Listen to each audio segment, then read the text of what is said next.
Pelajaran ketiga, terang bersinar dalam kegelapan. Apa yang sebenarnya terjadi dan bagaimana akhirnya ada terang di tengah-tengah kegelapan rohani itu. Bagaimana Allah tetap memelihara umatnya ada di tengah-tengah kegelapan. Hal seperti apa yang kamu temukan di sekitarmu meragukan atau tidak mempercayai Alkitab ini sebagai firman Tuhan. Tapi gimana caranya supaya kita nggak salah menafsirkan, supaya kita tuh karena iblis tuh bisa saja membutakan kita, menggelapkan pikiran kita ketika kita pengen belajar Alkitab.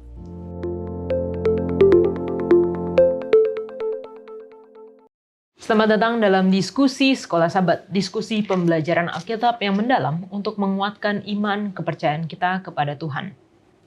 Senang sekali bisa terus menemani pemirsa dalam pembelajaran Sekolah Sabat yang sepanjang triwulan kedua tahun 2024 ini kita membahas topik yang sangat penting, yaitu pertentangan besar atau The Great Controversy. Dan kita saat ini sudah bersama dengan Lana dan Pendeta Wilson di studio yang hadir untuk berdiskusi bersama, dan terima kasih sudah datang. Kita juga senang untuk dapat menyapa teman-teman yang telah menuliskan di kolom komentar YouTube channel Diskusi Sekolah Sabat, penonton setia dari program Sekolah Sabat kita. Yang pertama mungkin saya boleh minta Lana untuk membacakannya. Baik, ada dari Saudara Ferry Suwawah. Amin, puji Tuhan. Tuhan Yesus memberkati. Lalu ada dari Saudara Freddy Waani. Terima kasih atas pelajaran Sekolah Sabat, puji Tuhan. Dan satu lagi dari Ayeril Pro. Shalom, terima kasih atas penjelasan pelajaran Sekolah Sabat Dewasa. Tuhan memberkati kita. Amin, dari SDA Gereja KG Gaur Kota Belut, Sabah. Amin. Terima kasih. Selanjutnya Pendeta Wilson. Baik, yang pertama dari Anne Richabo. Tuhan memberkati. Kedua dari Mary Toyong. Amin, puji Tuhan. Ketiga dari Willis Sui. Amin, puji Tuhan. Terima kasih penjelasannya yang luar biasa. Tuhan memberkati pelayanan kita semua. Salam dari Gereja SDA Ulu Dusun Sandakan, Sabah. Yang keempat, Mercy Cray. Puji Tuhan. Tuhan Yesus memberkati. Oke, dan ada juga dari Paulen Lim dari Gereja Damai Kota Marudu. Terima kasih, pelajaran Sekolah Sabat sangat membantu. Tuhan memberkati kita semua. Dari Bapak Bambang Eko, Shalom, terima kasih atas penjelasan firman Tuhan melalui pelajaran Sekolah Sabat. Kiranya Tuhan Yesus memberkati kita. Amin. Dan juga dari akun Global Ministry. Puji Tuhan, terima kasih.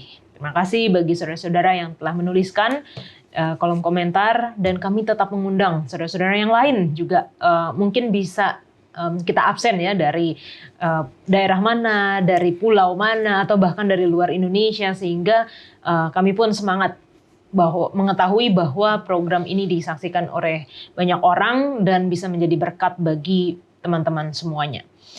Dan saat ini kita belajar di pelajaran ketiga, terang bersinar dalam kegelapan. Tentunya saya juga menawarkan buku Sekolah Sabat yang seperti ada di tangan saya ini secara cuma-cuma kepada saudara-saudara sekalian.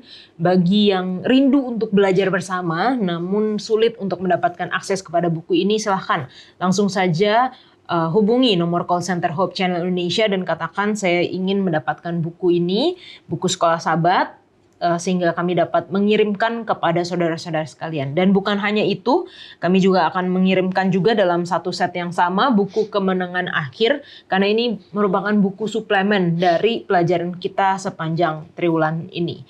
Jadi karena stoknya yang terbatas, silahkan jangan ragu-ragu pemirsa sekalian untuk dapat menghubungi nomor call center kami. Pelajaran yang ketiga adalah mengenai terang bersinar dalam kegelapan. Kalau dari buku Kemenangan Akhir, kita membahas di bab yang ketiga dengan judul Zaman Kegelapan Rohani. Apa yang sebenarnya terjadi dan bagaimana akhirnya ada terang di tengah-tengah kegelapan rohani itu. Bagaimana Allah tetap memelihara umatnya ada di tengah-tengah kegelapan.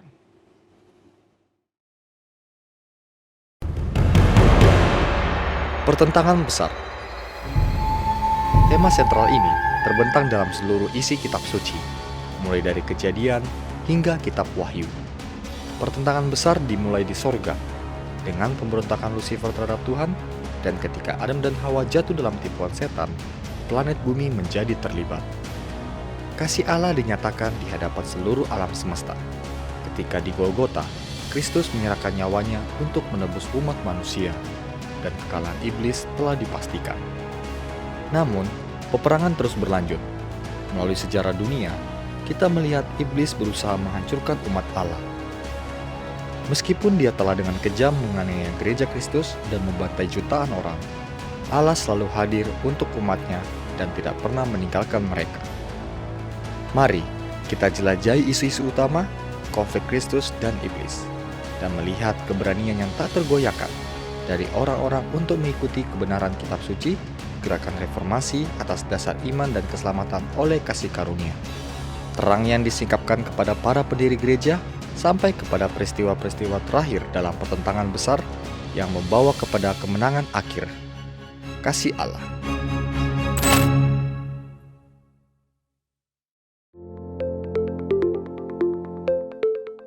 Pelajaran 3, terang bersinar dalam kegelapan. Ayat hafalannya terdapat di dalam Yohanes 12 ayat 35. Kata Yesus kepada mereka, hanya sedikit waktu lagi terang ada di antara kamu. Selama terang itu ada padamu, percayalah kepadanya, supaya kegelapan jangan menguasai kamu. Barang siapa berjalan dalam kegelapan, ia tidak tahu kemana ia pergi. Kita akan membuka diskusi kita dengan doa dipimpin oleh Lana. Baik, mari kita sama-sama berdoa. Bapa kami yang di surga, kembali lagi kami datang kepada Engkau. Kami mengucap syukur Bapa, karena pada hari ini kami boleh mempunyai kesempatan lagi untuk belajar bersama-sama dan juga berdiskusi bersama-sama. Curahkanlah Roh Kudus-Mu ke dalam hati kami masing-masing, baik kami di sini dan juga para saudara-saudara kami yang ada di rumah yang menonton, agar kami boleh dapat mengerti dan menerapkannya ke dalam kehidupan kami, dan kami boleh menyambut Engkau pada kedatangan Engkau yang kedua kali Bapa bersama-sama. Terima kasih Bapa karena Engkau telah mendengar dan menjawab doa kami. Di dalam nama Yesus kami sudah berdoa, amin. Amin. Terima kasih Lana. Nah, kita kan akan masuk kepada satu timeline di mana kalau dalam buku Kemenangan Akhir dikatakan ada zaman kegelapan rohani atau Dark Ages gitu ya. Kita akan bicara sedikit tentang sejarah kekristenan di zaman itu. Tapi berbicara mengenai kegelapan nih biasanya selain tidur lah ya. Apa sih yang bisa dilakukan? Pasti terbatas karena gelap kan, nggak kelihatan apa-apa. Tapi apa sih yang bisa dilakukan di dalam kegelapan? Dalam kegelapan sebenarnya masih bisa sih kayak jalan atau makan, cuman ada resiko-resikonya kalau kita maksain jalan di kegelapan. Mungkin ada kemungkinan untuk jatuh, kesandung, atau kayak mungkin kita nabrak sesuatu jadi menjatuhkan barang lain. Kita juga bisa tetap makan, tapi kadang-kadang mungkin pada saat kita lagi membuka mulut ada yang lain juga yang masuk gitu kan, Karena kita nggak tahu ya. Nggak tahu. Oke, kalau Pendeta Wilson, Apa ya? Yang bisa dilakukan dalam kegelapan? Pasrah. pasrah. Ya, Benar juga ya. Kayak Rana bilang, apa-apa tidak bisa dilihat kan, apa sensorinya kan terbatas gitu ya. Mungkin kita bisa lebih fokus terhadap apa yang kita dengar, karena kan nggak bisa melihat, jadi fokus pada apa yang didengar. Mungkin juga fokus terhadap apa yang kita pikirkan, karena kan saya pernah baca bahwa yang lupa lah angkanya berapakah, 30-kah 50% daripada kerja otak itu adalah memproses stimuli visual. Nah, ketika stimuli visual itu tidak ada, ya berarti kan otak kita lebih bisa untuk mengerjakan hal lain. Mungkin bisa dilakukan lah, apalah meditasi kah, apakah, mungkin begitu. Oke, jadi ini menarik nih karena ketika kita nggak melihat, dan ini saya rasakan juga kalau misalnya pengen dengar sesuatu yang lebih lebih memperhatikan sesuatu ya, biasanya kita menutup mata gitu supaya dengar lebih jelas atau ngerti lebih dalam gitu. Walaupun kalau misalnya dalam khotbah gitu pengen dengar lebih dalam, lama-lama hilang juga kalau misalnya kita tutup mata ya. Oke. Nah, kenapa pada zaman itu disebutkan sebagai zaman kegelapan. Ini dari tahun berapa sampai tahun berapa, lalu apa yang terjadi, dan bagaimana akhirnya kalau di pelajaran kita di Sahabat Petang dikatakan setan akhirnya mengubah strateginya. Pendeta. Ya kalau kita bisa lihat, ini kalau di dalam konteks sekuler, abad ke-8 itu kan ya mungkin dari sekitar abad ke-5 sampai sekitar abad 10 lah. Konteksnya apa? Ya pada saat itu adalah kejatuhan daripada Kekaisaran Roma. Kekaisaran Roma yang ada di barat ya, karena macam-macam ya, karena memang ada pergolakan politik di dalam, karena memang serangan-serangan daripada suku-suku bangsa utara ya, Germanik sama apalah suku-suku yang ada di utara, barbar di utara yang akhirnya menghancurkan kota Roma. Ya sebelum kota Roma hancurkan karena menangkal serangan-serangan, akhirnya resources, sumber daya, uang, prajurit juga habis gitu kan. Akhirnya kerajaan ini runtuh, dan sementara kerajaan Roma ini adalah yang pada saat itu adalah yang memang menguasai seluruh dunia, yang memampukan dunia itu bisa ada di dalam suatu kestabilan politik, kestabilan sosial juga bahkan, karena memang sangat kuat gitu ya, bisa melayani seluruh lapisan masyarakat. Dan ketika kestabilan itu hilang, akhirnya yang ada ya semua jadi keadaannya tidak menentu, tidak ada keamanan untuk berenterprise atau berusaha, sehingga ya usaha-usaha itu nggak berkembang, jalan-jalan itu nggak lagi di maintain dengan baik. Itu kalau dari sisi sekulernya, ya kan? Nah, kalau kita lihat dari sisi secara kekristenannya, keruntuhan daripada kerajaan kekaisaran pagan Roma memunculkan apa yang kita sebut sebagai kalau orang bilang gereja Romanya, Katolikan Romanya. Dan ini memang adalah fakta sejarah bahwa ketika gereja Roma itu naik, ada sesuatu yang ditekan, yaitu apa? Yaitu pembelajaran akan kitab suci. Ya, mungkin karena ingin untuk menjangkau orang-orang yang belum percaya kepada Alkitab, akhirnya ajaran-ajaran dari luar itu ikut masuk, diinkorporasi, seperti ya mungkin pada saat itu juga kan kerajaan Roma setelah runtuh menimbulkan kekosongan, akhirnya ya mungkin untuk mengisi kekosongan daripada keuskupannya, ke struktur gerejanya, akhirnya ya orang-orang luar masuk. Dan ketika orang-orang luar masuk ini, banyak yang belum sebenarnya ditobatkan atau belum benar-benar percaya terhadap apa itu kekristenan. Akhirnya ya budaya-budaya lama mereka, penyembahan patung mereka, upacara-upacara, ritual-ritual mereka itu masuk semua ke dalam gereja, dan inilah yang menutupi terang daripada firman Tuhan. Kalau secara garis besar kasarnya sih seperti itu. Oke, dan kita melihat memang di pelajaran kita Sahabat Petang dan di buku Kemenangan Akhir kita ya, bab 3, itu sangat topik yang sangat diangkat itu adalah kompromi ya. Bagaimana akhirnya iblis merubah strateginya karena dia nggak berhasil dengan menganiaya dari umat-umat Tuhan. Semakin dianiaya, semakin dimusnahkan, bertumbuhnya semakin banyak. Bukan hanya bertambah, tapi berlipat kali ganda gitu. Dan akhirnya banyak orang kafir dibaptiskan tanpa pengajaran yang sesama dan menyeluruh tentang kebenaran kitab suci. Berbicara mengenai kompromi, apa sih kompromi yang dilakukan di zaman itu dan efeknya sampai di zaman sekarang, Lana? Kalau yang aku baca di buku The Great Controversy ini, ya tadi udah sempat disebutkan juga sama Pendeta Wilson bahwa kebudayaan-kebudayaan dan juga baik secara kebudayaan negara maupun kebudayaan agama mereka itu dimasukkan ke dalam perbaktian, walaupun dengan cara sedikit demi sedikit. Bahkan salah satu juga yang membuat orang-orang itu juga jadi banyak yang mau untuk menjadi Kristen adalah mereka ditawarkan hadiah. Jadi yang jadi Kristen dikasih hadiah gitu kan.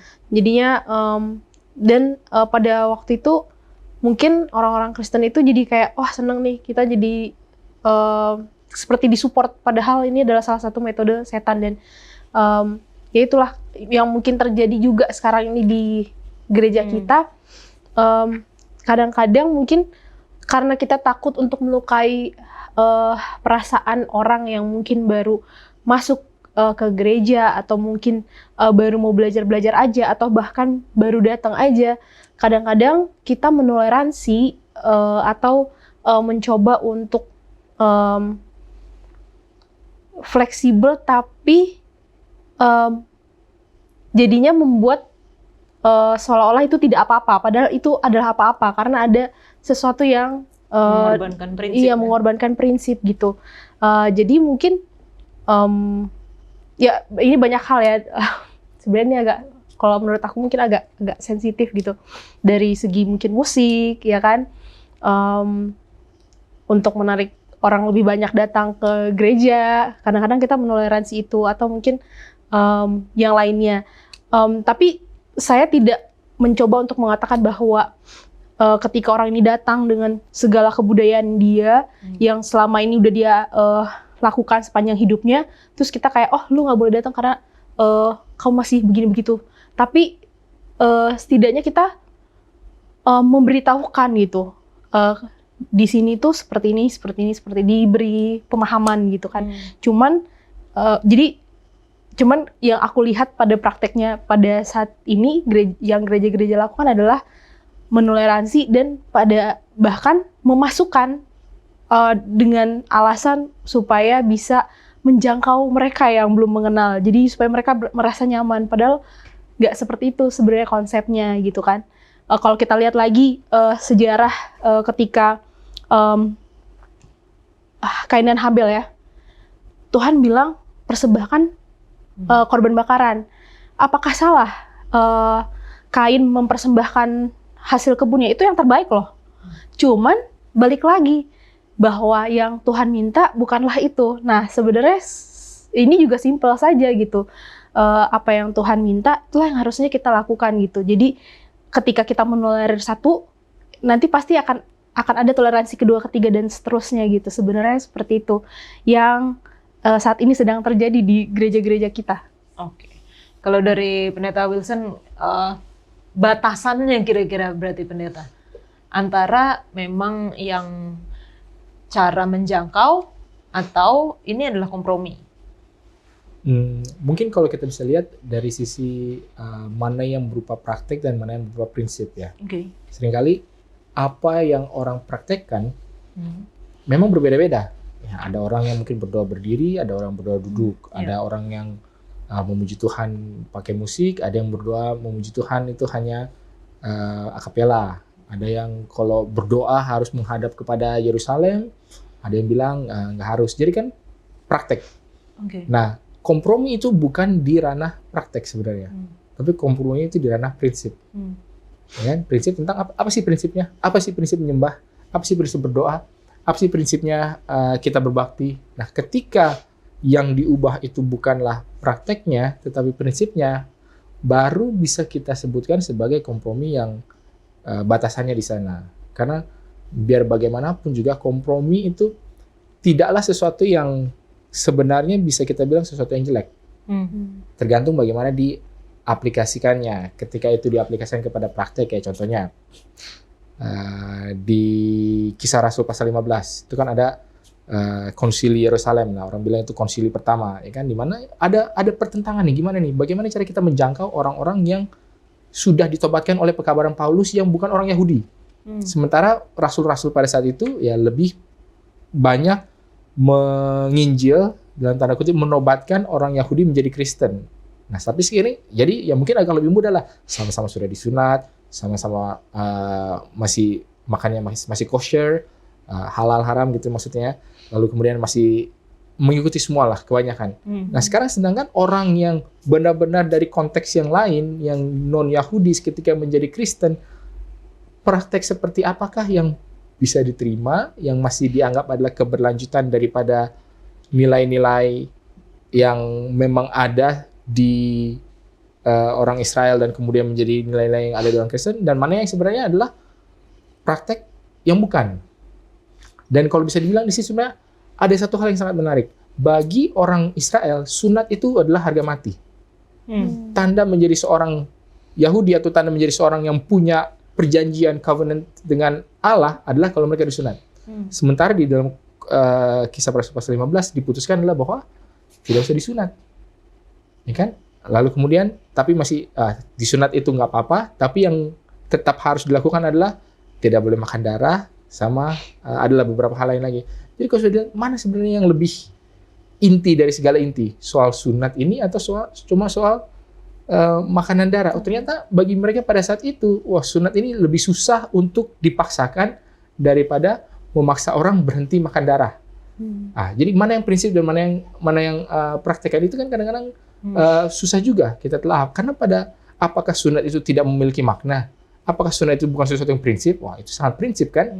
Itu adalah penunjukan tentang bagaimana secara lahiriah kita mengatakan sekarang kita adalah umat Allah. Itulah sebabnya ya Abraham dan bahkan Musa sekalipun anak-anaknya besar di luar, ketika mau kembali ke bangsa Israel untuk membebaskan bangsa Israel, anaknya harus disunat dulu ternyata kan, kalau kita lihat kisahnya. Tapi ternyata ada satu prinsip yang lebih mendasar tentang, kalau Rasul Paulus mengatakan yang penting itu bukanlah menjadi Israel badani, tapi bagaimana menjadi Israel rohani. Ya, mungkin dalam hal ini kalau kita bisa mengarahkan diskusinya ke sana, agak lebih jelas sebenarnya mana sih yang prinsip dan mana sih yang hanya bersifat praktik luarnya saja yang ya bisa menyesuaikan dengan budaya dan kebiasaan yang berlaku. Oke, thank you Pendeta. Dan di pelajaran petang itu kan disebutkan bahwa banyak orang kafir dibaptiskan tapi tanpa pengajaran yang sama. Saya pernah punya pengalaman bagaimana ketika di daerah menemukan, wah dia KKR ya beberapa hari, dia benar-benar tamu, dia baru datang beberapa hari, dia minta dibaptiskan dan dibaptiskan gitu. Lalu saya tanya ke pendetanya, pendeta bukannya harus diajar dulu ya gitu, bukannya harus ngerti dulu ini semua. Lalu pendetanya katakan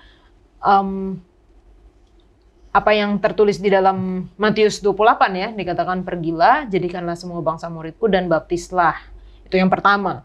Setelah baptis, jangan lupa untuk diajarkan gitu, ajarlah gitu. Jadi artinya ketika ada seseorang yang tergerak untuk minta dibaptis, baptiskanlah mereka, tapi jangan lupa part selanjutnya adalah untuk mengajarkan gitu. Karena mungkin kalau yang kita baca di dalam pelajaran sekolah sahabat kita, ya dibaptiskan tanpa pengajaran yang sesama, sesudah dibaptiskan masuk Kristen, oke, kamu Kristen, abis itu udah gitu kan, nggak ada pengajaran apapun yang kelanjutannya dari itu gitu. Karena kalau kita belajar sepanjang pekan ini, satu-satunya benteng kita atau pertahanan kita dari kompromi dan strategi licik iblis ini adalah firman Tuhan. Kenapa banyak orang yang dulu pada akhirnya gampang sekali untuk tertipu adalah karena mereka tidak dibiarkan untuk membaca kitab suci itu sendiri ya pendeta ya. Jadi Alkitab itu hanya boleh oleh pendeta dan imam-imam yang tinggi gitu. Jadi tidak bisa dibaca oleh kaum awam. Nah, ada pertanyaan di hari Minggu dikatakan bahaslah cara-cara yang iblis usahakan untuk memutarbalikkan atau salah menafsirkan firman Allah pada hari ini. Mungkin ada dari Lana? Iya, jadi kalau salah satu cara-cara iblis yang dilakukan untuk menafsirkan, memutarbalikkan atau menafsirkan firman Allah pada hari ini, sebenarnya kalau sebenarnya ini buku menarik banget. Aku pengen mempromosikan buku ini supaya kita semua bisa baca. Karena ini bukan karangan aja, tapi memang ini benar-benar terjadi. Ini buku yang mengumpulkan sejarah-sejarah. Jadi sebenarnya metode setan itu dari dulu hingga sekarang itu sama aja sebenarnya, cuman diulang-ulang aja. Dan salah satu tipu dayanya mungkin yang kalau kita bisa dapat dari membaca buku itu adalah salah satunya tadi kan dia juga mencoba untuk supaya Alkitab itu kan pada zaman kegelapan itu juga dia sangat berusaha untuk memusnahkan itu semua kan. Dan waktu sebelum Martin Luther menemukan satu Alkitab yang akhirnya masih utuh itu dalam keadaan terkunci, digembok dan dirantai kalau nggak salah ya. Tapi dan ada juga cara yang lain adalah kalau mungkin kita ingat ceritanya Hawa, cuma diputar dikit aja Cuman kayak digoda dikit, dibilang, dia nggak bilang makanlah buah ini, tapi dia bilang buah ini menarik. Kamu lihat nggak gitu kan? Ya kurang lebih itulah yang dilakukan juga oleh setan pada waktu zaman kegelapan itu, dengan dia menggerakkan hati nurani manusia yang suka nggak enakan ini kan, nggak apa-apa lah, kita tolerir kebudayaan-kebudayaan itu masuk gitu kan, supaya mereka nyaman jadi Kristen. Dan aku rasa ini juga saat ini juga sedang terjadi nih di zaman kita sekarang. Dengan alasan hak asasi manusia, kita sebagian dari kita mungkin menolerir penyimpangan-penyimpangan yang terjadi gitu, karena berdasarkan hak asasi manusia, kita harus mengasihi manusia, tapi padahal konteks mengasihi manusia itu melenceng ya, bisa dibilang gitu. Jadi metode itulah yang digunakan juga pada zaman kegelapan itu. Oke. Kalau dari pendeta? Ya mungkin kalau dari kita sih, mungkin pertama perlu diklarifikasi dulu bagaimana sih maksudnya cara di zaman kegelapan kenapa Alkitab itu tidak bisa diakses oleh orang banyak adalah karena masalah bahasa ya. Jadi bahasa yang dipakai, jadi kan Alkitab itu memang perjanjian lamanya bahasa Ibrani, perjanjian barunya bahasa Greka, dan ketika masa abad kegelapan itu kan sudah tidak lagi dipakai kedua bahasa ini, jadi perlu diterjemahkan, tapi diterjemahkannya ke dalam bahasa Latin yang ya mungkin sampai ke abad berapa di masa Roma itu masih dipakai, tapi setelah udah berkembang kan bahasa Latin pun juga sudah nggak dipakai, nggak ada yang bisa bahasa Latin selain daripada klergi atau keuskupan. Makanya orang biasa ya, kalau dia orang Jerman, orang Inggris, orang Italia, orang Prancis nggak akan bisa baca bahasa Latin itu masalahnya. Nah kalau kembali ke pertanyaannya, sebenarnya tadi yang Lana sudah bilang, kalau kita lihat di dalam cara setan berlaku kepada Hawa, ada beberapa prinsip yang mesti diambil tentang cara-cara memutarbalikan. Yang satu adalah benar-benar diputarbalikan langsung. Dibilang semua jangan dimakan, padahal yang Allah bilang justru semua boleh dimakan. Ya mungkin itu bagaimana setan membuat yang iya menjadi tidak, yang tidak menjadi iya, itu satu. Lalu kemudian bagaimana dia mungkin menambah-nambahi apa yang Allah larang, ditambah lagi larangannya. Maksudnya apa ditambah lagi larangannya apa? Supaya kalau larangan yang sebenarnya Allah nggak larang, tapi kita tambah-tambahin, terus kita jadi melanggar larangan yang kita tambahin sendiri, akhirnya apa? Kita jadi terbiasa untuk melanggar. Nah, itu kan juga sebenarnya tipu muslihat. Jadi ibaratnya kalau kayak alarm lah. Kalau mau bangun jam 5, ya set aja bangun jam 5. Jangan jam 4.50, 4.30 nanti 4.30 pencet, oh ya nanti masih bisa tidur lagi kok. Terus 4.50 pencet, bisa tidur lagi kok. Pas yang udah jam 5, pencet, masih bisa tidur lagi, kebiasaan. Padahal udah waktunya. Jadi mungkin ada seperti itu. Lalu kemudian bagaimana setan di Hawa dia katakan, kamu nanti akan bisa menjadi seperti Allah. Wah, dikasih iming-iming gitu kan. Terus tentang bagaimana kalau Allah bilang kamu akan mati, tapi setan bilang tidak. Jadi banyak hal-hal yang prinsip-prinsip tentang bagaimana kita tidak jadi percaya kepada firman Tuhan, itu sebenarnya semua itu sudah dipakai dan dilakukan bahkan pada saat pertama kali setan datang kepada manusia, yaitu dalam rupa sebagai ular kepada Hawa. Thank you penjelasannya Pendeta Wilson. Kita akan membahas lebih lanjut lagi mengenai apa yang terjadi sepanjang zaman kegelapan dan bagaimana kita dapat menghindari zaman kegelapan di kita sekarang ya, supaya kita menemukan terang kebenaran firman Tuhan. Jangan kemana-mana.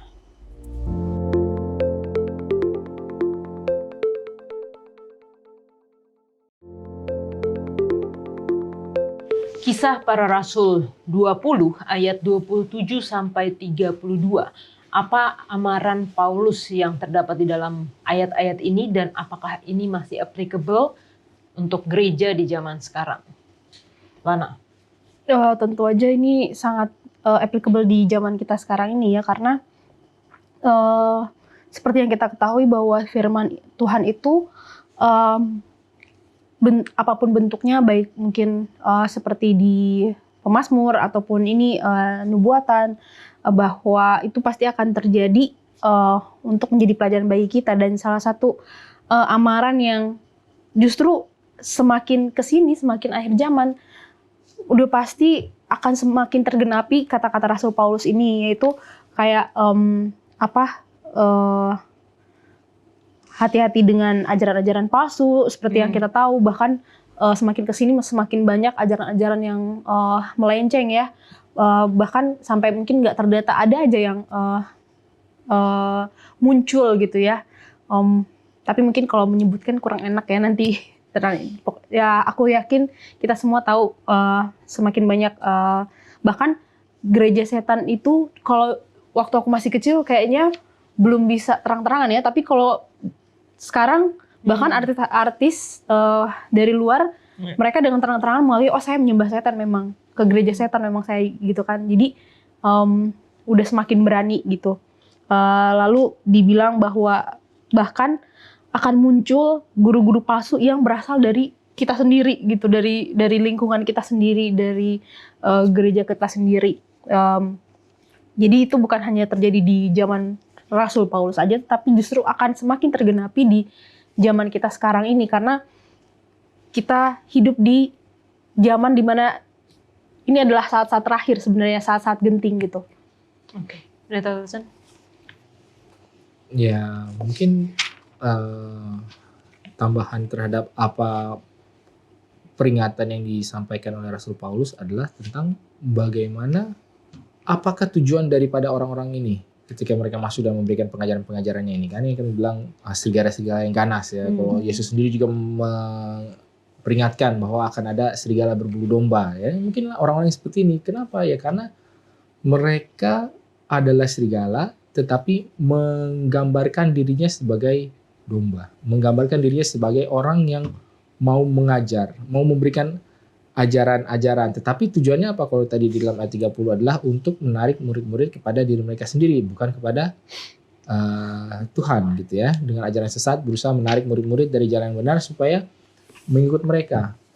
Jadi apakah ajaran-ajarannya itu tidak menarik? Ya pasti ada sesuatu yang menarik. Dan sebenarnya sesuatu yang lebih berbahaya adalah bukan orang yang datang dengan terang-terangan lalu bilang ayo kamu harus membunuh, harus apa. Tapi ya mungkin orang datang dengan lebih lihai gitu, lebih pelan-pelan, lebih kayak digeser sedikit. Kayak contohnya ya membunuh, ya mungkin kita nggak membunuh kan, tapi kan kita boleh melakukan hal-hal yang melukai tubuh kita. Nggak masalah, itu kan sebenarnya membunuh juga. Jadi nggak dibilang bahwa kamu boleh membunuh, tapi diajarkan bahwa kalau kita apa yang kita makan, apa yang kita minum, bagaimana cara kita hidup, itu nggak ada pengaruhnya, yang penting kamu menyembah Tuhan aja. Kan sebenarnya sesuatu yang ajaran yang tidak mengatakan bahwa ya kamu harus membunuh, tapi sudah mengajarkan kita untuk membunuh ya diri sendiri ya dengan segala hal-hal yang tidak baik ini. Seperti ini. Mungkin itu salah satu caranya tentang bagaimana pengajar-pengajar ini adalah sebenarnya serigala-serigala yang berbulu domba yang mau menghabisi kawanan daripada domba-domba Allah. Dan kalau kita belajar di pelajaran hari Senin ya, dikatakan ada dua hal atau dua peringatan khusus. Yang pertama adalah orang-orang percaya akan menghadapi penganiayaan yang kejam tetapi dari dalam gereja. Lalu yang kedua, bahwa di antara kamu sendiri akan muncul beberapa orang dengan ajaran palsu. Artinya akan muncul dari gereja itu ajaran-ajaran yang berbeda gitu, yang mungkin kalau kita dikasih sesuatu yang baru kan kita excited gitu ya. Iya ya benar juga ya. Langsung kita iya ya gitu, karena itu adalah sesuatu yang baru. Dan terkadang ada orang-orang yang menggunakan excitement dari kebaruan itu, ini pasti adalah hal yang benar gitu, karena ini baru ditemukan lah, istilahnya baru. Dan bagaimana ya caranya pendeta? Apakah itu bisa kita bilang tanggung jawab dari pendeta atau gembala sehingga membentengi jemaatnya dari ajaran-ajaran palsu ataupun terutama ajaran palsu yang ada di tengah-tengah jemaat gitu? Ya sebenarnya setiap orang itu perlu mencari bagi dirinya sendiri, ya kan? Supaya mereka, kalau di sini dikatakan dalam Efesus 4 ayat mana nih?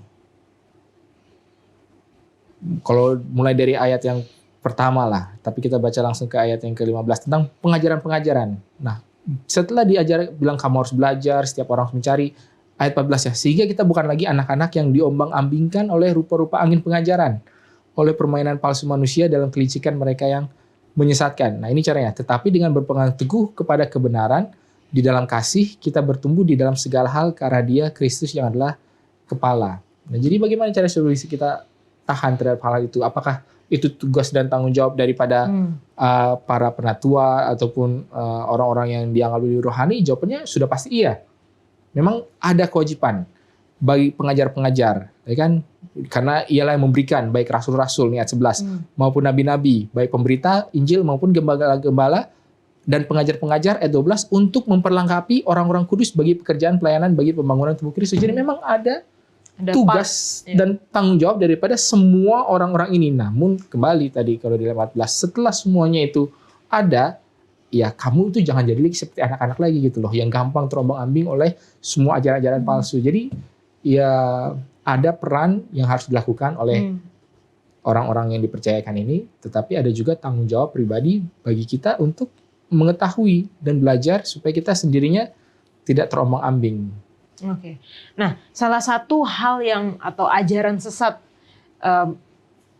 atau mungkin penipuan yang setan lakukan di zaman kegelapan rohani adalah ketika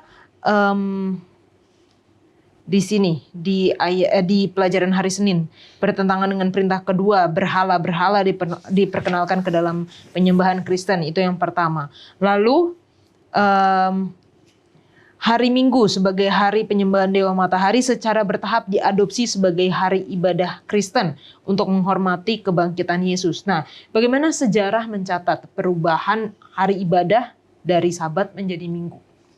Jadi sebenarnya kalau dibilang sejarah mencatat itu kan orang selalu bilang bahwa di dalam konsili tahun 4 abad keempat Laodikia, konsili Laodikia 4 dikatakan bahwa itulah yang benar-benar memindahkan keabsahan atau kesahihan dari hari Sabtu menjadi hari Minggu, apalagi setelah pada waktu itu kan Konstantin bertobat gitu kan. Jadi diadakanlah sebuah konsili atau rapat ya, sama seperti di dalam Kisah pasal 15 yang bisa mengatakan oke, sekarang kita tidak lagi berbakti di hari Sabtu tetapi berbakti di hari Minggu. Nah, itu kalau orang mau cari dokumen resminya biasanya menuju ke arah sana, tapi sebenarnya yang lebih secara bertahap itu diperkenalkan adalah 3 hal. Yang pertama adalah bahwa fakta bahwa katanya Yesus bangkit di hari pertama. Jadi itu diperkenalkan. Itu mulai diangkat-angkat. Lalu kemudian yang kedua adalah kebetulan pas banget ini. Memang di hari pertama ini juga orang-orang itu memang lagi berkumpul, lagi menyembah Dewa Matahari.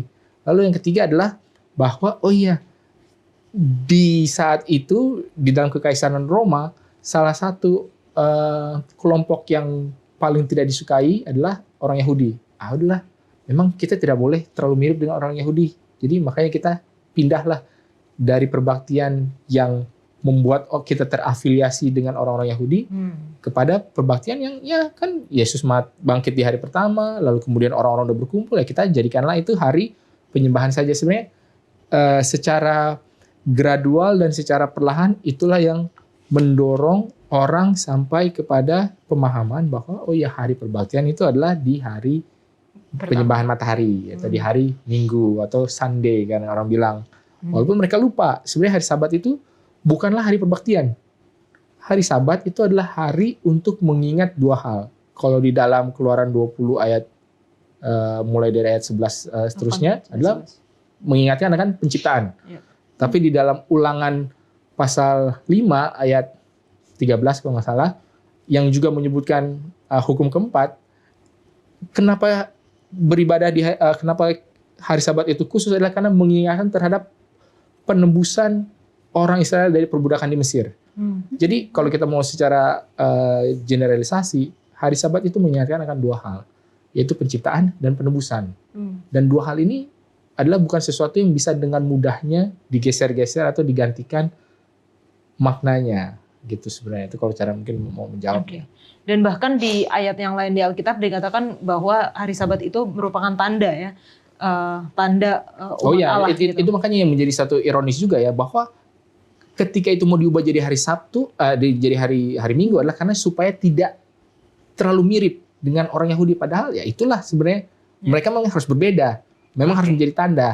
Tapi ini malah mau jadi sama dengan dunia. Sebenarnya satu hal yang cukup ironis. Gitu. Oke. Dan kalau kita baca dari buku Kemenangan Akhir ya di halaman 45 di paragraf paling bawah dikatakan bahwa tentang perubahan hari Sabat kepada hari Minggu dengan cara yang halus. Lalu pesta perayaan menghormati kebangkitan Kristus seperti yang tadi sudah dijelaskan oleh Pendeta Wilson. Lalu pelayanan keagamaan diadakan pada hari itu, namun hari Minggu dianggap sebagai hari rekreasi karena hari Sabat masih dipelihara sebagai hari yang kudus. Artinya pada saat itu bahkan orang-orang berbakti dalam 2 hari gitu ya. Hari Sabatnya masih jalan, tapi hari Minggunya juga. Tetapi setan memiliki strategi bahwa menuntun orang-orang Yahudi untuk membebani hari Sabat dengan tuntutan yang sangat ketat. Jadi hari Sabat itu kayak dianggap sebagai beban, sedangkan hari Minggu itu sebagai hari sukacita gitu. Jadi ya orang yang mungkin baru masuk kepada kekristenan pada saat itu ya mungkin lebih memilih untuk saya lebih suka di hari Minggu lah karena itu adalah hari kesukaan daripada di hari Sabat itu kayaknya nggak boleh ini, nggak boleh itu dan sepertinya kita melihat banyak hal itu juga ya sekarang gitu ya, di mana orang-orang Kristen pada saat ini ketika masuk ke hari Sabat mungkin langsung di pikirannya nggak boleh kerja, nggak boleh nonton TV, nggak boleh main game, nggak boleh hal yang disukai itu nggak boleh gitu. Sedangkan ketika sudah tutup Sabat udah boleh lagi melakukan hal-hal itu. Jadi ini merupakan salah satu strategi licik dari setan membebani hari Sabat dengan label-label yang kayaknya kita nggak suka banget gitu. Nah, ketika kita masuk di pelajaran selanjutnya ya, walaupun waktu tinggal sedikit lagi, kita akan lanjutkan nanti di segmen selanjutnya. Tapi tadi kita sudah sebutkan bahwa satu-satunya yang menjadi alat kita adalah firman Tuhan untuk mengatasi strategi licik atau penipuan dari setan itu. Hal seperti apa yang kamu temukan di sekitarmu meragukan atau tidak mempercayai Alkitab ini sebagai firman Tuhan, Lana? Oh banyak sekali ya kalau di zaman ini ya. Nah ini juga kata-kata ini aku dapat dari buku Kemenangan Akhir bahwa setan itu adalah pelajar Alkitab yang paling rajin. Jadi bagaimana tidak mungkin dia bisa dengan mudahnya mengecoh kita.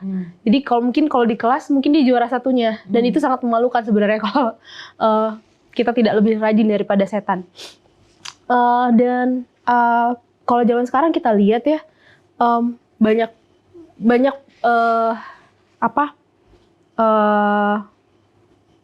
yang membuat kita tidak mempercayai Alkitab atau firman Allah itu dengan kayak mungkin baik omongan-omongan, quotes-quotes atau slogan-slogan yang dikampanyekan seolah-olah itu benar padahal nggak juga gitu kan. Contoh kayak self love, tapi dalam penerapannya sangat jauh berbeda dengan Sabat lalu ya, pelajaran Sabat lalu tentang kasih kepada diri sendiri dan keegoisan. Jatuhnya justru lebih egois sebenarnya kalau self love yang selama ini dikampanyekan oleh dunia. Terus mungkin kalau dari lingkungan kita sendiri, tadi kayak lo udah sempat sebutkan kayak banyak orang-orang yang mengatakan bahwa aduh hari Sabat itu susah banget, beban banget.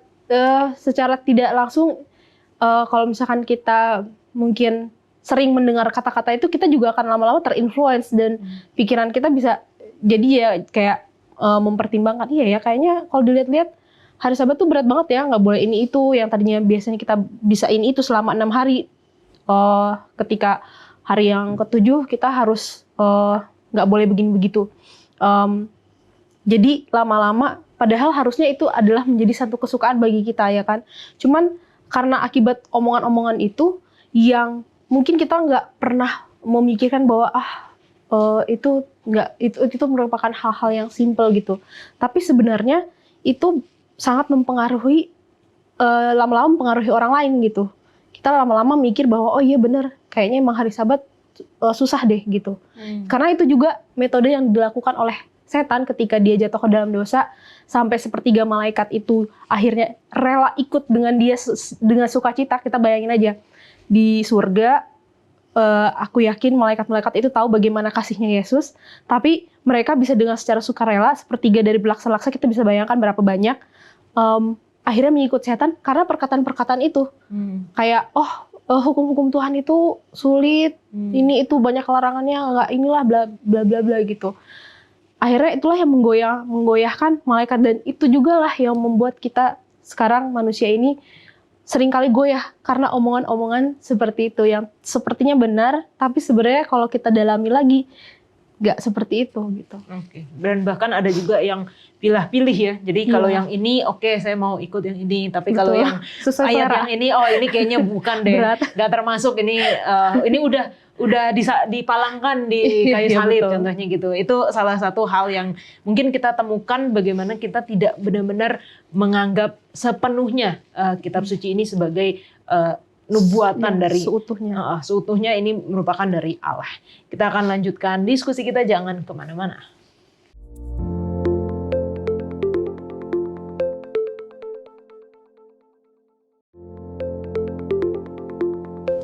Apakah kita bisa mempelajari Alkitab dengan pikiran kita sendiri? Dalam arti kita bergantung kepada penalaran kita, kepada akal budi kita sendiri, tanpa pertolongan Roh Kudus. Lana? Tentunya tidak bisa ya, karena kita tahu bahwa Alkitab itu sendiri bisa ditulis berdasarkan Roh Kudus, menjadi inspirasi bagi orang-orang yang menulis Alkitab tersebut kan. Dan di Lukas 12 ayat 12 dikatakan bahwa sebab pada saat itu juga Roh Kudus akan mengajar kamu apa yang harus kamu katakan. Dan makanya itu juga kalau kita baca Alkitab banyak banget himbauan-himbauan bahwa Roh Kudus yang akan mengingatkan, Roh Kudus yang akan sebaiknya kita berdoa supaya Roh Kudus bisa menuntun pikiran kita, karena itulah memang tugasnya Roh Kudus. Jadi kita nggak mungkin benar-benar bisa mengerti Alkitab seutuhnya, mengerti maksud Tuhan tanpa kita meminta pertolongan Roh Kudus untuk mengajarkan kepada kita. Oke. Nah, Pendeta Wilson, apa bedanya gitu kayak kita mempelajari Alkitab dengan pikiran kita sendiri dengan yang ini dituntun oleh Roh Kudus? Apakah dengan kita berdoa setiap sebelum baca Alkitab itu sudah cukup, atau kita ada nih bedanya kalau misalnya kita dengan menggunakan pikiran kita sendiri kayak gini, dituntun Roh Kudus seperti ini gitu? Mungkin ayatnya dulu. Ya. Di dalam 1 Korintus 2 ayat 14 dikatakan, tetapi manusia duniawi tidak menerima apa yang berasal dari Roh Allah, karena hal itu baginya adalah suatu kebodohan. Dan ia tidak dapat memahaminya, sebab hal itu hanya dapat dinilai secara rohani. Jadi pertama-tama memang ketika kita berpaling kepada Alkitab, yang harus kita pahami adalah bahwa Alkitab ini adalah sebuah produk rohani. Dan harus dipahami secara rohani juga, walaupun tentu ada implikasinya secara jasmani dan hal-hal sekuler yang terdapat di dalamnya. Sehingga kalau dibilang bagaimana caranya supaya kita bisa membedakan apakah saya baca Alkitab dengan pengetahuan sendiri atau dengan Roh Allah, adalah ya mungkin pertama-tama yang perlu dicari tahu adalah motivasinya untuk belajar.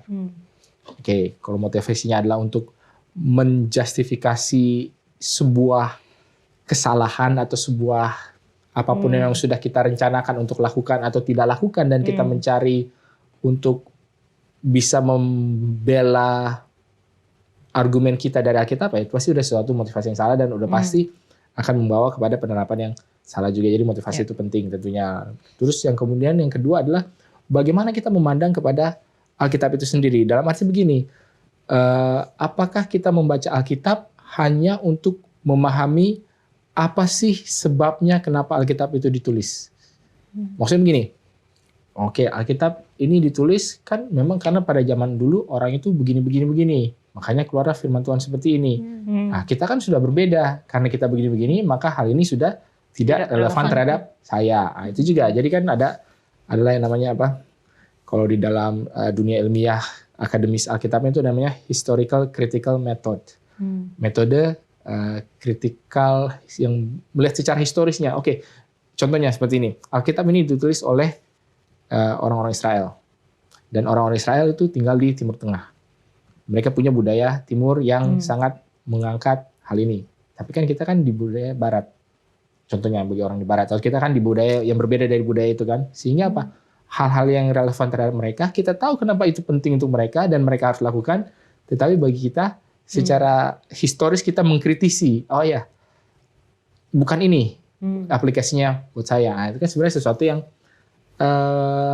harus hati-hati. Tidak kita salahkan metode itu, tetapi jangan sampai kita lupa bahwa bukanlah Alkitab ini bukan hanya produk kultural dan budaya saja, tetapi juga produk rohani seperti itu tadi. Walaupun orang Israel begini-begini karena mereka adalah orang Israel yang hidup di zaman itu, di zaman kita ini pasti ada juga aplikasinya.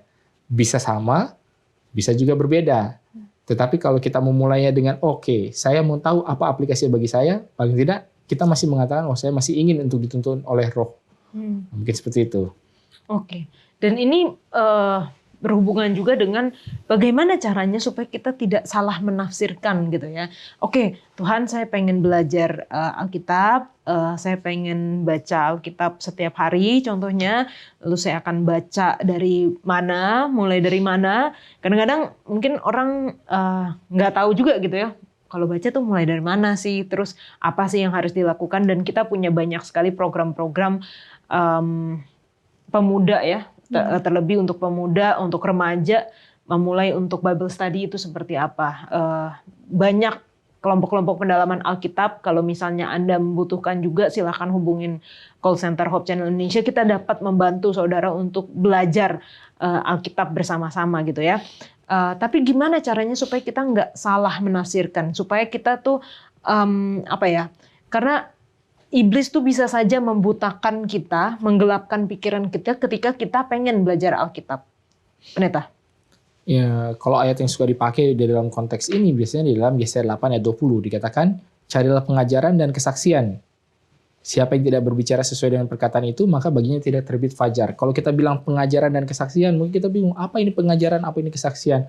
Tapi sebenarnya dua kata ini juga Yesus ulangi. Ketika dia mengatakan kamu membaca kitab suci tapi kamu apa? Jadi pergilah kepada pengajaran dan kesaksian, ini adalah kepada hukum dan tulisan nabi-nabi. Hukum ini maksudnya adalah 5 kitab Musa, Torah, dan nabi-nabi ya pada saat itu ya. Nabi-nabi ya pokoknya ya selain yang 5 Torah Musa itulah, yang apa Yesaya, Daniel, apa segala macam kitab-kitab nabi-nabi. Maksudnya apa? Bila mana kita mau belajar sesuatu yang baru, harus di dalam konteks apakah ini setuju, apakah ini sesuai, apakah ini tidak berlawanan terhadap terang yang sebelumnya. Di mana dapat kita terang sebelumnya? Ya di nabi-nabi dan di kitab Taurat, dalam hukum Tuhan paling tidak waktu di zaman Perjanjian Baru itu ditulis. Nah, kalau kita sekarang sudah lewat zaman Perjanjian Baru, berarti ya ada juga kitab-kitab di Perjanjian Baru ya. Jadi semua Alkitab ya, Injil, surat-surat Paulus. Nah, itu adalah sebuah kesatuan yang perlu kita jadikan sebagai saringan, sebagai hakim terakhir lah, daripada menentukan sebenarnya apa yang saya pikirkan, apa yang saya mau lakukan, apa yang saya dapatkan baik itu di dalam maupun di luar, ya harus diproses melalui ya seluruh keseluruhan daripada Alkitab ini. Kira-kira seperti itu. Oke. Dan kalau kita lihat di dalam cerita kita ya, di zaman kegelapan rohani pun selalu statement yang selalu diulang itu adalah Allah selalu memiliki umat-umatnya gitu. Selalu memelihara umatnya di setiap zaman. Jadi walaupun segelap apapun ada terang gitu. Walaupun bahkan pada zaman penganiayaan pun di mana orang-orang tidak bisa mengakses kepada Alkitab, kita nanti bisa belajar di pelajaran selanjutnya. Ada orang-orang Waldensia, ada para reformator yang memang Tuhan pelihara umatnya untuk selalu ada terang di tengah-tengah kegelapan. Apa sih kenapa gitu mereka bisa terus ada selain ya pemeliharaan Allah itu, tapi kenapa mereka bisa terus menjadi terang gitu walaupun di sekelilingnya semuanya gelap gitu. Lana? Ya itulah, selain memang ada usaha dari Tuhan juga menjaga umat-umatnya, di sisi lain ya memang ada juga memang manusia yang memang mau menurut kepada Tuhan. Karena kalau udah nggak ada lagi manusia yang mau menurut kepada Tuhan, aku rasa udah lama dunia ini Tuhan musnahkan ya. Kalau kita ingat waktu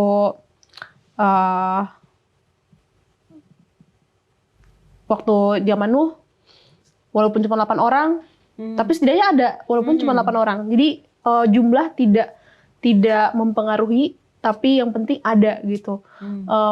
Ya makanya dari situ kita bisa lihat ya kasihnya Tuhan tuh dan pemeliharaan Tuhan. Terus waktu Lot juga cuman dia dan kedua anaknya cuma 3 orang, tapi tetap Tuhan peliharakan gitu. Jadi memang pasti selalu ada umat-umat yang dan ini membuktikan bahwa selama ini kan yang digaungkan oleh setan dari awal setan jatuh, Lucifer itu jatuh ke dalam dosa adalah bahwa hukum-hukum Tuhan itu berat. Tidak mungkin ada yang bisa melakukan itu gitu. Nah, dengan adanya umat-umat Tuhan yang tetap setia walaupun jumlahnya tidak banyak, makanya Tuhan sangat memeliharakan mereka karena inilah jadi bukti bahwa omongan setan itu tidak benar gitu. Bahwa masih ada orang-orang yang mau dan bisa kalau mau melakukan kehendak Tuhan. Makanya waktu Ayub juga kan, waktu setan masih bisa bolak-balik ke surga, setan menantang Tuhan, terus Tuhan bilang, oh coba aja, saya yakin dia akan tetap setia. Dan dengan itu perubahan yang kalau kita baca lagi cerita Ayub itu kan perubahannya dari yang baik-baik aja jadi benar-benar sangat tidak baik-baik saja. Dia kehilangan banyak hal, bahkan dirinya sendiri pun kena penyakit, tapi itu tidak menggoyahkan iman dia kepada Tuhan. Jadi ya itulah makanya kita juga perlu adanya kerjasama antara kita dengan Tuhan. Makanya juga di dalam pelajaran ini dianjurkan agar ketika kita mempelajari firman Tuhan supaya kita bisa mengerti arti sebenarnya, maksud sebenarnya, kita kerjasama dengan Roh Kudus juga gitu. Benar. Jadi kalau kita melihat kepada bait suci di zaman Israel purbakala, ada satu perabotan yang namanya 7 kaki dian. Dan 7 kaki dian itu ya seperti tiang lilin, ada 7, dan dikatakan bahwa lilinnya itu harus terus menyala. Terangnya itu harus selalu ada. Bagaimana caranya? Ya pertama, ya 7 kaki dian itu memang ada tampungan minyaknya. Tapi selain itu, adalah tugas daripada imam untuk setiap hari memastikan ada minyak yang masih membuat lilin itu, 7 kakinya itu bisa menyala. Nah itu sebagai suatu metafora juga bahwa ya kenapa selalu ada orang-orang yang membawa terang ini, karena memang ya tadi sudah disebutkan bahwa Allah sendiri memastikan, Allah sendiri memberikan kekuatan, memberikan kuasa, memberikan Roh Kudus yang bisa menopang paling tidak adalah umatnya di setiap zaman ya, untuk menunjukkan bahwa terang itu tidak pernah bisa dipadamkan. Jadi kalau dibilang apa yang membuatnya, ya jawabannya adalah Allah sendiri yang memastikan terang itu tidak ada. Nah, kalau memang Allah sendiri yang melakukan hal itu, ya berarti tugas kita adalah ya mau nggak kita ikut berperan serta di dalam menjaga terang itu. Kalau kita tidak mau, ya bukannya nggak apa-apa juga ya. Tuhan bisa dan akan dan telah menggunakan orang lain untuk tetap membawa terang itu, gitu. Dan berarti dari hal ini kita melihat bukti bahwa Tuhan itu bekerja melalui sejarah gitu ya. Jadi di setiap zaman, di setiap garis sejarah itu ada umat-umat Tuhan di situ, karena Tuhan juga mau bekerja melalui apa yang terjadi, dan bahkan sampai sekarang bagaimana Tuhan menuntun umatnya itu untuk mendapatkan terang yang seutuhnya gitu ya pendeta ya. Oke, waktu kita nggak banyak, jadi kita langsung aja kesimpulan. Mungkin pertanyaan terakhir ya. Sebagai kesimpulan juga, bagaimana kita bisa menjadi terang di tengah-tengah kegelapan dunia ini, Lana? Tentunya dengan dengan menggali dari sumber terang tersebut, ya dengan mempelajari firman Tuhan, dengan tadi yang udah sempat disinggung sama Pendeta Wilson, dengan motif yang benar. Karena dengan motif yang benar tentunya kita akan belajar dengan benar, dengan metode yang benar juga gitu kan. Dan juga mengaplikasikan, atau kalau misalkan kita belajar Zakaria 4 tuh di mana kita nggak cuma menampung minyak tersebut, tapi kita menyalurkan juga minyak tersebut, tapi minyak yang sama ya. Dan mungkin kalau kita belajar juga soal pokok anggur, kita menyalurkan anggur yang berasal dari Tuhan, otomatis kita bisa menjadi terang bagi di sekitar kita gitu. Oke. Ya, kalau bagaimana caranya sih, ya di dalam Matius 5 ayat 16 dikatakan, demikianlah hendaknya terangmu bercahaya di depan semua orang, supaya mereka melihat perbuatanmu yang baik dan memuliakan Bapamu yang di surga. Ya, apa ya dengan perbuatan baik? Ya mungkin kalau nyambung dengan pelajaran-pelajaran yang sebelumnya, apa sih yang membuat kekristenan itu berkembang awalnya? Adalah kasih dan perbuatan baik, tidak bisa dipungkiri. Nah bagi kita sekarang ini, apa yang bisa membuat terang kita tetap nyala, atau bahkan bisa menambah terang, ataupun bisa membuat orang lain juga datang kepada terang, adalah dengan melakukan perbuatan-perbuatan kasih ini. Ya perlu kita tunjukkan, apa sih bedanya menjadi seorang Kristen dan tidak? Kalau tidak ada bedanya, buat apa? Nah, makanya harus ada sebuah perbedaan yang jelas. Ya dikatakan ya selain terang itu bercahaya, ya terang itu tidak boleh diletakkan di bawah gantang atau di bawah tempat tidur, tapi apa? Di atas ya, kota yang terletak di puncak gunungan tidak mungkin tersembunyi gitu loh. Memang harus diwartakan supaya orang bisa melihat. Dan menariknya dari ayat itu adalah ketika orang lain melihat perbuatan baik, mereka memuliakan Bapa yang di surga ya. Jadi kita dalam melakukan perbuatan baik, dalam menunjukkan kasih, bukan pujian itu untuk diri kita, tetapi untuk memuliakan Bapa yang di surga. Oke teman-teman, saat ini kita akan masuk di dalam sesi tanya jawab. Bagi teman-teman yang memiliki pertanyaan terkait dengan pelajaran kita 1 triwulan ini, pertentangan besar, The Great Controversy, silahkan tinggalkan di kolom komentar YouTube channel Diskusi Sekolah Sahabat ataupun melalui nomor call center Hope Channel Indonesia.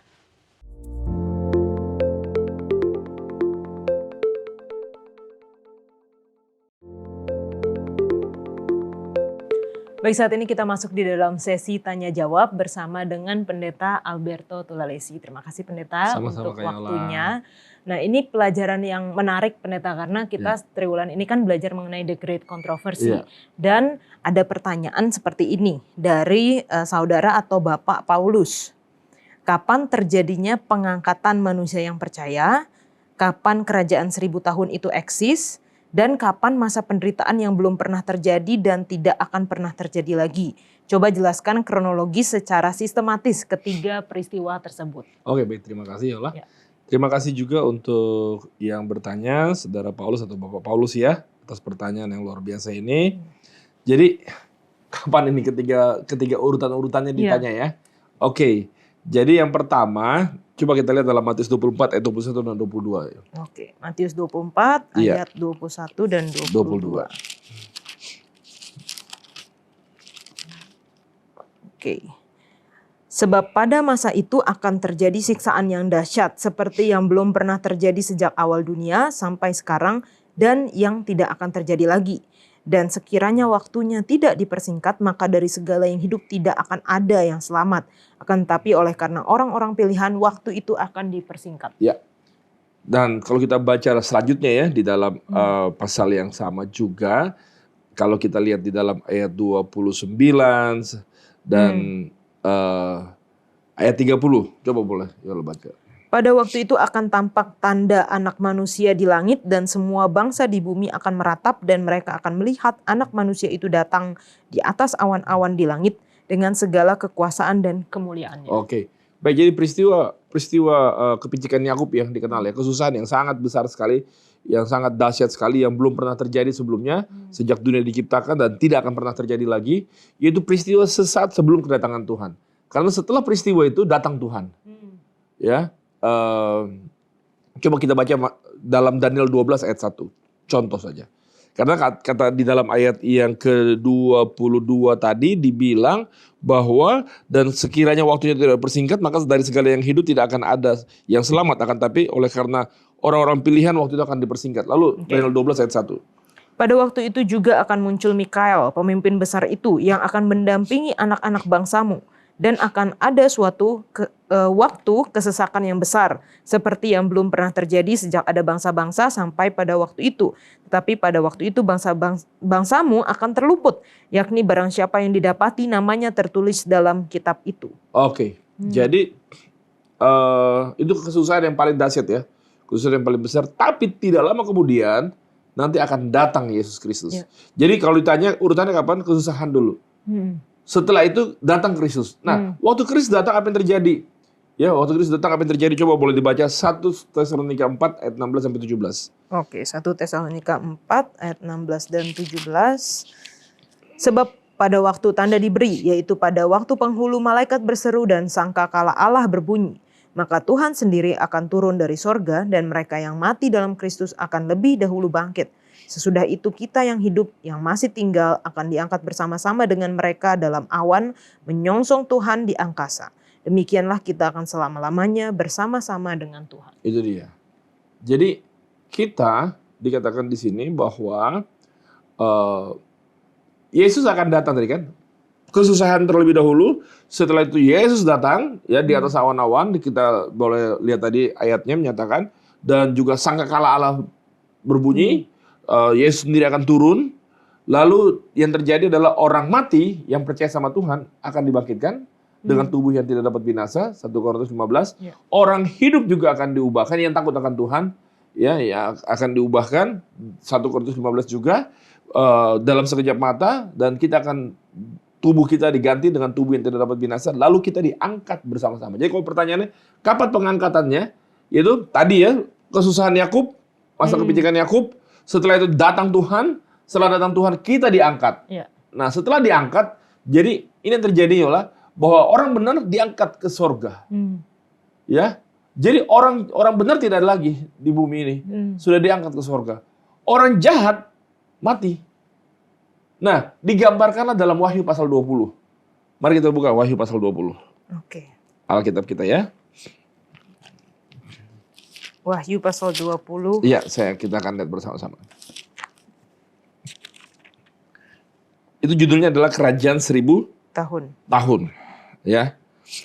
Jadi lalu saya baca ya Yola ya. Ya. Lalu aku melihat seorang malaikat turun dari sorga memegang anak kunci jurang maut dan rantai besar di tangannya. Ia menangkap naga si ular tua itu, yaitu iblis dan setan. Ia mengikatnya 1000 tahun lamanya. Lalu ia melemparkannya ke dalam jurang maut dan menutup jurang maut itu, mementeraikannya di atasnya supaya ia jangan lagi menyesatkan bangsa-bangsa sebelum berakhir masa 1000 tahun. Kemudian daripada itu ia akan dilepaskan untuk sedikit waktu lamanya. Jadi iblis seperti dikurung dalam 1000 tahun. Kenapa dikurung? Orang benar udah nggak ada lagi. Orang benar udah diangkat ke sorga. Lalu orang jahat mati semua. Jadi tidak ada lagi apa yang dia bisa lakukan. Dia tidak bisa lakukan apa-apa. Jadi dia bagian terkurung. Nah, pada saat itu, ketika 1000 tahun ini ya, ayat 4. Di dalam masa 1000 tahun itu, Yol. Lalu aku melihat tahta-tahta dan orang-orang yang duduk di atasnya. Kepada mereka diserahkan kuasa untuk menghakimi. Aku juga melihat jiwa-jiwa mereka yang telah dipenggal kepalanya karena kesaksian tentang Yesus dan karena firman Allah, yang tidak menyembah binatang itu dan patungnya, dan yang tidak juga menerima tandanya pada dahi dan tangan mereka. Dan mereka hidup kembali dan memerintah sebagai raja bersama-sama dengan Kristus untuk masa 1000 tahun. Iya. Jadi orang benar di surga ini digambarkan dari penghakiman ya, penghakiman dalam konteks berapa lama akan dihukum. Artinya bagaimana hukumannya terhadap orang-orang yang sudah jatuh ke dalam dosa ini. Di sana mungkin kita boleh mempunyai kesempatan melihat bahwa ternyata contoh Yola masuk surga, lalu Yola melihat saya tidak ada. Kenapa dia tidak ada? Kenapa pendeta Tulalesi tidak ada? Oh, rupanya begini. Oh, jadi artinya itulah yang terjadi. Oh, itu kita akan melihat selama 1000 tahun untuk memastikan bahwa penghakiman Allah adalah adil adanya. Adil adanya. Sehingga Yola bisa ada di sorga, dan saya rindu bahwa kita juga ada di sorga. Jadi kita memastikan bahwa memang Allah itu luar biasa. Jadi kalau urut-urutannya Yola, jadi yang pertama adalah kepicikan Yakub. Setelah itu baru kedatangan Tuhan dan diangkat kita. Dan kita 1000 tahun di sana selama-lamanya. Maksudnya selama 1000 tahun di sana. Nanti kita akan lihat di dalam Wahyu pasal 21. Selesai 1000 tahun, maka bumi yang baru, artinya kota suci Yerusalem akan diturunkan. Dan bumi kita ini akan dibaharui. Dan kita akan diam di sini, di bumi yang sudah dibaharui. Itu kira-kira. Terima kasih. Oke, kita berdoa dan berharap ya pendeta ya kita Ya. bisa ada dalam kerajaan surga. Amin, amin. Oke, pertanyaan yang selanjutnya pendeta dari Duardisas. Mengapa Tuhan membiarkan kejatuhan Yerusalem bahkan penghancuran bait suci? Bukankah itu tempat hadirat Tuhan? Ya, baik, terima kasih. Jadi terima kasih Duardi yang bertanya. Saya akan baca ya di dalam Matius 23:37. Bunyinya ini keluhan hati Tuhan yang luar biasa. Yerusalem, Yerusalem, engkau yang membunuh nabi-nabi dan melempari dengan batu orang-orang yang diutus kepadamu. Berkali-kali aku rindu mengumpulkan anak-anakmu sama seperti induk ayam mengumpulkan anak-anaknya di bawah sayapnya, tetapi kamu tidak mau. Jadi memang penolakan bangsa Israel yang luar biasa. Terhadap siapa? Bait Allah itu apa? Keluaran 25 ayat 8. Keluaran 25 ayat 8 bunyinya adalah dan mereka harus dikatakan dan mereka harus membuat tempat kudus bagiku supaya aku diam di tengah-tengah mereka. Kenapa Tuhan minta untuk buat kemah suci, untuk bait suci? Supaya aku diam di tengah-tengah kamu. Itu adalah gambaran Allah yang mau mengerjakan pekerjaan keselamatan bagi setiap manusia. Jadi bait suci dalam seluruh aktivitas dalam bait suci adalah bagaimana miniatur karya penebusan Allah, keselamatan yang dikerjakan oleh Allah bagi anak manusia. Penggenapannya apa? Mari kita lihat di dalam Matius 1:23. Coba Kayola boleh baca Matius 1:23. Sesungguhnya anak darah itu akan mengandung dan melahirkan seorang anak laki-laki dan mereka akan menamakan dia Immanuel yang berarti Allah menyertai kita. Itu dia. Jadi apa katanya di sana bahwa Immanuel, Yesuslah Immanuel, Allah beserta kita. Jadi penyempurnaan, kelengkapan dari penggenapan dari bahwa aku akan diam di tengah-tengah kamu, ya supaya untuk pekerjaan keselamatan. Sekarang penggenapan adalah Yesus Kristus itu sendiri. Yesus Kristus itu sendiri sudah datang untuk boleh Allah beserta dengan kita. Allah diam di tengah-tengah manusia. Itulah wujud daripada bait suci itu adalah Yesus Kristus. Karena Allah yang tinggal bersama segala aktivitas di dalam bait suci, entah korbannya, entah bait sucinya, entah imamnya, entah apapun yang di dalamnya adalah menggambarkan karya keselamatan yang dibuat oleh Yesus Kristus. Problema terbesar adalah bahwa akhirnya bangsa Israel sudah terjebak di dalam ibadat yang hanya rutinitas, ibadat yang formalitas, yang tidak lagi memahami makna bait suci itu. Akhirnya mereka harus dirombak, dibongkar semua karena memang kekeras tengkukan mereka. Kekeras tengkukan mereka. Mereka bayangkan tidak mengenal Allah yang menjelma menjadi manusia. Harus orang dari timur yang mengenalnya, orang Majus. Jadi dialah penggenapan dari bait Allah itu sendiri. Dialah penggenapan dari kerinduan bahwa aku bersama dengan kamu. Bait suci dibuat untuk aku diam bersama-sama dengan kamu. Aku tinggal bersama-sama dengan kamu untuk mengerjakan pekerjaan keselamatan bagi kita semuanya. Jadi kalau di awal itu dijadikan sebagai Tuhan menyuruh Musa untuk membuatnya sebagai lambang. Ya, ketika Yesus datang maka tidak lagi penggenapannya di dia. Ya, itu adalah penggenapannya. Oke, terima kasih pendeta untuk jawaban-jawabannya. Dan bagi teman-teman sekalian yang masih memiliki pertanyaan terkait dengan pelajaran triwulan kita mengenai pertentangan besar atau The Great Controversy, silahkan tinggalkan di kolom komentar YouTube channel Diskusi Sekolah Sabat dan kita akan membahasnya.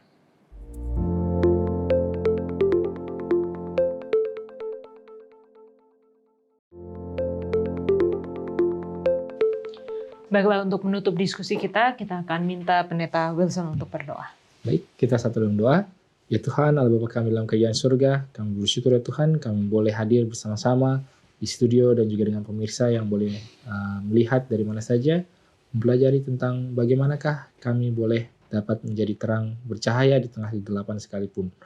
Tuhan tolonglah kami agar kami boleh melawan tipu daya setan melalui firman-Mu, sehingga tidak ada yang menghalangi kami ketika kami mencari tahu tentang siapakah Allah yang kami sembah ini. Berserahkan kami di dalam segala kekurangan kami, sehingga kami boleh dapat Engkau terus jagai. Dalam jadwal pengharapan kami, dalam Yesus kami berdoa. Amin. Amin. Terima kasih Pendeta Wilson, terima kasih juga Lana sudah berdiskusi bersama.